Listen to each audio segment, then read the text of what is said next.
So if we were to do a check on learning and we cut a piece of scratch paper in half and there's a question up on the board that had this,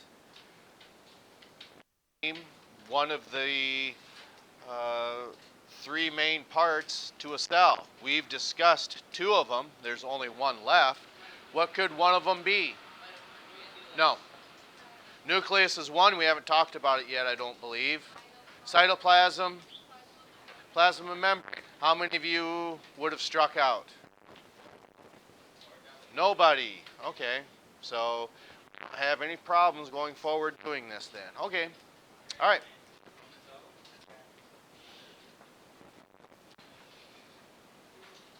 All right. So, and then should one of these check-on learnings take place if you're gone, it doesn't count against you because you weren't here. It's not a punishment. It's to aid you in whether you will be successful. Because if you have no problem with it, it should be fairly simple. How many of you would agree that was simple? 1, 2, 3, 4, 5, 6. Okay, it's not too bad. Okay, so, and when I'm going through these, we're asking questions. Am I talking too fast? Is the questions just not clear? Yes. Okay, not clear. Oh, which is it? I see a yes, yes, yes. Some of us could not. Okay, that's fine too.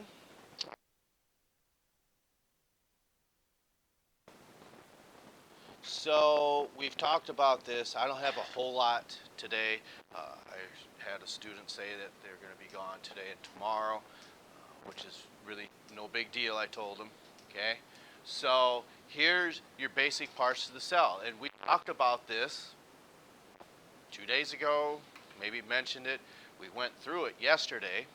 Okay, so these are all of what you would find within multicellular organisms. Now, the nucleus might be a little different with that of some of our cells in our body, particularly red blood cells. But for the most part, every cell would have a nucleus in it because it's directing or regulating that cell's activities. And as you've probably gone over, the last few years, well, not last year because it was physical science, and not 2 years ago because that was earth science, but in life science, you probably were introduced to it. In elementary, you were introduced to it.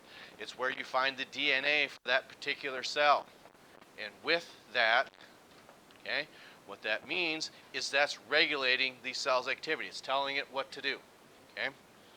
So what happens when you are asked the vocab or given a vocab quiz, as you know, some of the words can be paraphrased.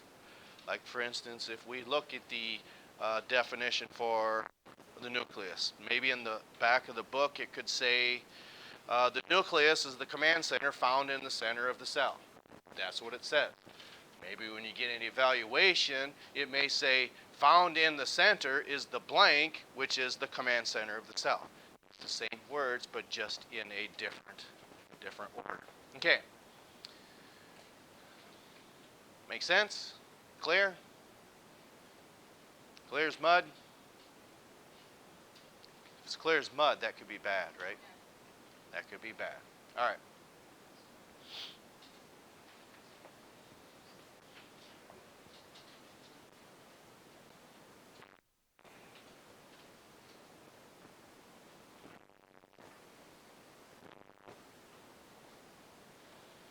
Okay.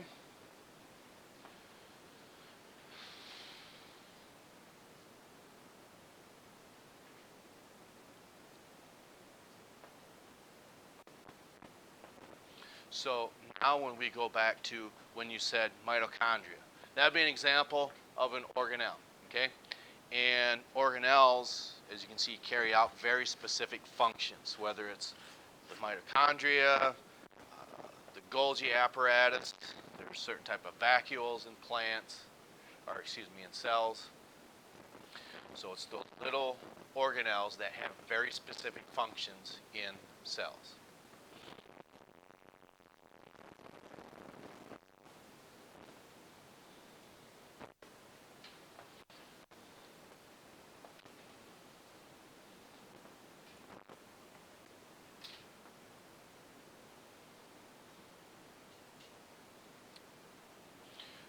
So when we're talking about different types of cells, it's pretty simple to see what makes these system cells. But what is epithelial tissue, do you think? If you just had to guess, what might epithelials be? A forensic scientist or pathologist may check a victim, maybe look underneath their fingernails for epithelials, not germs. Skin, okay? You'd be perhaps amazed what is possibly left behind at a crime scene that a forensic scientist could find, whether it's chemicals, whether it's skin, whether it's any type of tissue. So, if skin is what epithelials are, there's one organ, the heart, only has 3 of those tissues in it. So when you first think of the heart, what does it do? It pumps blood. So it does this, and this is an example of a what? Contraction, so it's muscular. Muscles are only stimulated by what type of cells? Nerve cells. So we know there's muscle tissue. We know there's nervous tissue. So, is there skin inside the heart, or is there connective tissue like ligaments, tendons, and bones in the heart? It's skin. All organs have internal linings of skin. There's no connective tissue in the heart. Okay?